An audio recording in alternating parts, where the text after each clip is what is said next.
I think about 90% of deaf people are born to hearing families, which means that when they come into the world, their parents are not aware of Auslan. They're in shock, they don't know what to do, they didn't expect to have a deaf child. And then the parents decide to go down the medical model or path of trying to get them to speak and use cochlear implants. Sometimes the medical profession will disregard Auslan and actually not encourage people to use Auslan. But the thing is, with a cochlear implant, it'll help you hear a bit better, but you'll always be deaf. For example, when you take the cochlear implant off, you can't hear anymore.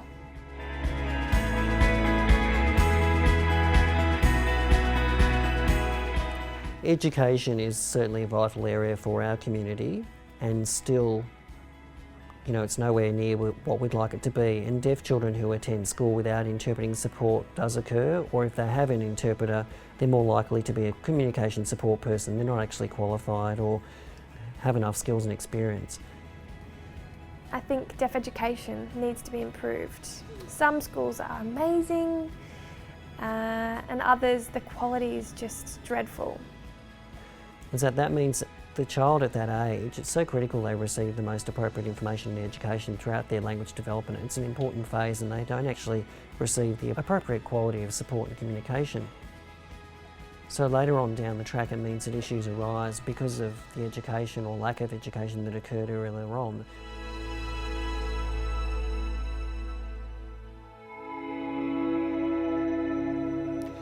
I think what we need to communicate better is the benefits of employing deaf people within the workplace. We have a lot of skilled and qualified deaf people, but they face all these barriers in employment because people think it's too expensive to employ a deaf person. The employment sector is growing, people are looking for apprenticeships, traineeships, but there's not enough being done for deaf people. They're not being included, in fact, they're being excluded.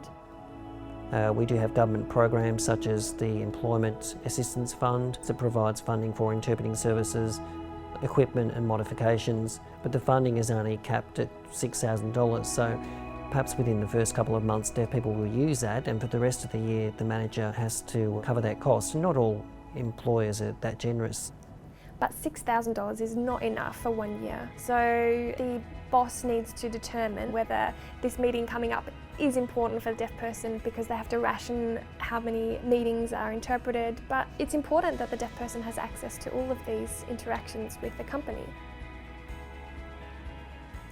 Thinking about deaf people and their productivity, obviously we would say that we're more productive than people who can hear and speak because they work in isolation and focus more on their work, and their attention to detail is certainly outweighed by their disability.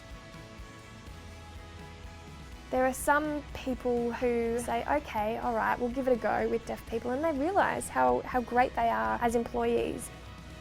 I guess it also adds some diversity within the workplace.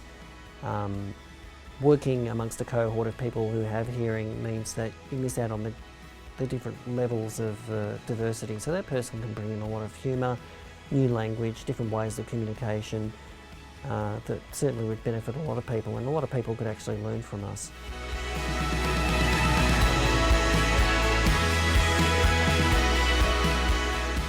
For a lot of reasons, we do need to label ourselves as being disabled in order to receive funding from government or via support services. But within the community, we've never really seen ourselves as being disabled. It's more when we attend the mainstream community that there are barriers that are put in place.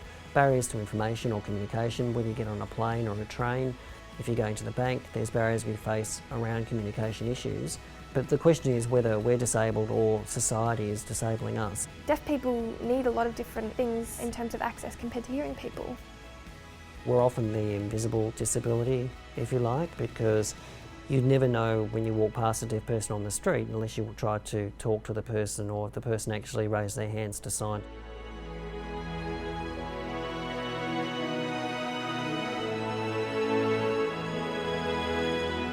So really it doesn't matter about how they're labelled as deaf people, but more importantly the respect. For example, some people will say, oh, you're hearing impaired. And I always say, no, I'm deaf. I'm not hearing impaired. Hearing impaired is such a negative slant on it. I'm deaf, I'm proud to be deaf.